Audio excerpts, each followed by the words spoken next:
Right, so the furry community is having a little bit of self-reflection going on because there have been a lot of troublemakers recently that happen to be furries. One of the assassination attempts on Donald Trump was a furry. The assassin of Charlie Kirk was also a furry. And there was a shooting in Dallas, also made by a furry. And so I would like to point out that I believe like the incels as a group, which obviously carry more stigma in society nowadays, had less mass shooters and assassins than the furry community at this point, which is why it is normal for the community to have a little bit of self-reflection. Now, for those of you who didn't know, I myself was a furry. I'm not ashamed of it. It's just part of my life. It's part of who I was. I stopped being a furry before I made the YouTube channel, but because I was a furry, I can actually explain a little bit as to what is going on. If you actually want to understand how this community thinks and why it produced such interesting individuals. Now, the furry community is actually pretty old. It starts with Walt Disney. And back in the day, there were, like we have anime conventions now, there used to be conventions for Walt Disney. And many people that, that they like the cartoons, like they like Minnie Mouse, they like Goofy, they like these anthropomorphic characters, they realized that they can start their own conventions, right? And so they started the furry convention. And part of that convention had artists, like depicting art. Most of it was safe for work, but eventually they also drew some pornography involving the Disney characters. And it was kind of contained in the beginning because you didn't have social media. Like, you didn't have people being able to connect to one another. And obviously, like, that changes the moment the internet becomes available. And so the furry community becomes quite predominant on the internet. It was even bigger than the anime community when I was growing up. And so, like, what exactly was this furry community? Well, every single furry has a fursona. Like, they would create their own anthropomorphic character. For those of you who aren't in the know, what an anthropomorphic character is basically an animal with human features, right? So, like Rogue the Bat, for instance. Or, well, actually, Rogue the Bat is more like a monster girl, because she's more human than furry. But Goofy, right? Goofy is an excellent example.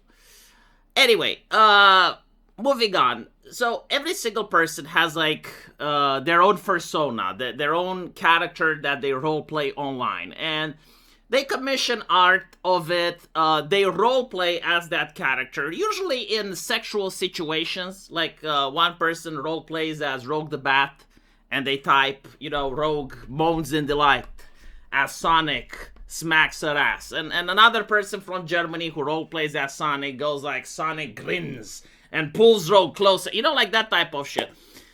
Now, again, there is the artistic element, like actual artists receiving money for commissions in order to draw furry pornography or just furry art. There are the role players, and they go around on forums and chat rooms. And then, of course, you have the people wearing fursuits and partaking into conventions. Despite what people think, like the individuals that wear fursuits are actually a minority. Back when I was a furry, I would find those people to be extremely cringe. The people that go to conventions are also minorities.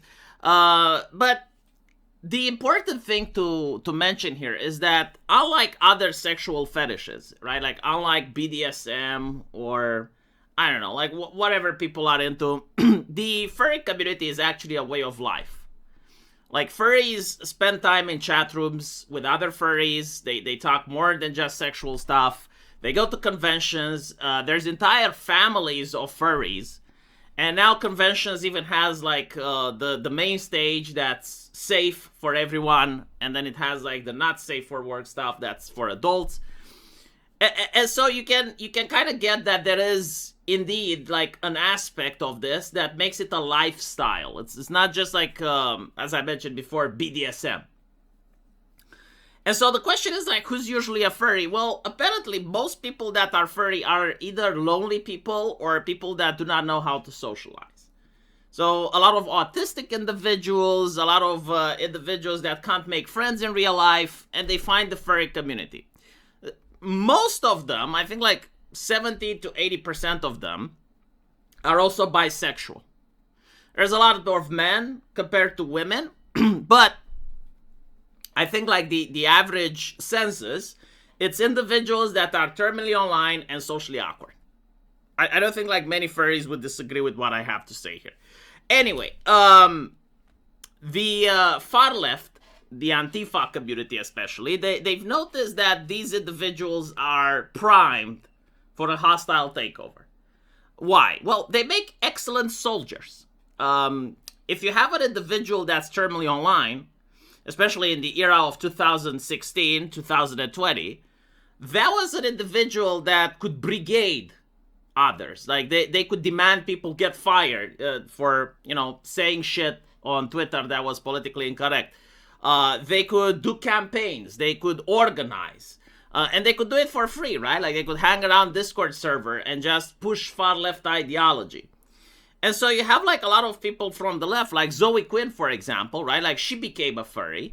And they would go into the furry community, become, like, a moderator, and again, like, gain control over a lot of simps. And this was a tactic that a lot of leftists did. And they managed to get control of their furry fandom from top down. So one of the biggest websites for furriness, which was called Fur Affinity, this is where a lot of artists would post their stuff, it became co-opted by Antifa. Like, the owner, Dragoneer, at the time, he became sympathetic to the far-left movement. And so he changed the rules on the website. If you were posting any right-wing stuff, right, like anything that had to do with Nazism or shit like that would get banned.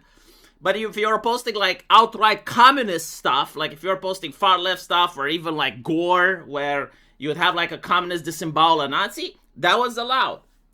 And so, like, right-wing furries got persecuted outside of the fandom. There was also a comedian that was very popular, Ranting Griffin. He used to be, like, a libertarian-oriented person that was for free speech, free creativity. They immediately kicked him out because he was a Nazi. And so you have, like, articles actually coming up, saying that the furries are having a far-right fascist problem. Like, let's be honest, I want you guys to close your eyes and imagine, like, some skinheads, like some actual neo-Nazis in a prison. Imagine, like, a furry like this, hanging around with them because they're both Nazis. Like, it's fucking insane. It's deluded. But, like, again, the purpose was co-opting the movement, right? Like, co-opting the fandom. And it worked. It absolutely worked. Like, people went so insane. There was this guy, I think he was a brown, half Latino homosexual that went by the name of Foxler. And again, like, his costume had a armband. Like, he had a wolf as a costume and an armband that had a paw, but it looked like the Nazi symbol. They demanded a fatwa on his head. Like, they literally said $2,000 for whoever finds Foxler at a convention and punches him. Like, this is how deranged the fandom got, right? And so, like, the fandom radicalized itself to extreme levels. And so, like, they started partaking into, like, the most radical extremist version of trans ideology, to the point where if you misgender someone, you're committing trans genocide. Okay, like, they started going after the anime community, harassing people from the anime community. And there was, like, even a culture war where furries would call people that like anime pedophiles, and people that like anime would call furries zoophiles. Like, anyway, like, all of this happened on the internet. Again, many people got fired over it. But still, the point is, like, they were radicalized to the extreme. And so, like, when you have, like, these individuals that are already prone to autism and they're socially awkward, and you have, like, others that are ideologically motivated and want foot soldiers, then yes, like, furries have become a recruitment ground for the most extreme, aggressive individuals, especially when culture didn't punish them, right? Like, we're looking at a culture where if you said anything remotely aggressive towards the left, you would immediately get banned for hate speech. But if you're a leftist, you could say, like, anything you wanted about the far left. Sorry, you could say anything you wanted about the right wing. right? Including like assassinating the president, like all of the stochastic terrorism that we saw around the 2020 era, right? Like that was not just allowed, it was glorified and encouraged. Like shit like Hassan Piker is saying that he wants to see the blood of the capitalist on the streets and stuff like that. I mean, that's innocent compared to what you would see on the furry fandom, right? Like, absolutely nothing towards right wing. And by the way, like Destiny himself, you know, the streamer Destiny, he said like that if you're at the Trump rally and you get shot, like you deserve it, right? Again, like this is a type of rhetoric that was glorified, promoted, and cheered on. So, like, it's no surprise that out of tens of thousands of people that are furries, if it's not hundreds of thousands, because like no one keeps the census, but it's no surprise that out of all those people that are being radicalized and constantly spoon-fed far left extremism, if one or two of them actually end up trying to commit horrible acts in real life. So I'll be reading this on my live stream. Again, look, I got another channel where I live stream. Very few people are aware of it, but I will put it into the pinned comment, and I'll be reading this article, right? I'm actually curious to see what Black Stag has to say. Now, if you scroll down into the comment section, unless you're on a television, and you probably can't scroll down with your remote, but like if you scroll down to the comment section, you'll see that the first comment is pinned, right? And if you click that link, it takes you to my live stream channel, and we can actually talk about this interesting article made by Black Stag on March the 16th, 2026. Let me know what you guys think, and as usual, I'll see you in the comment section. Take care.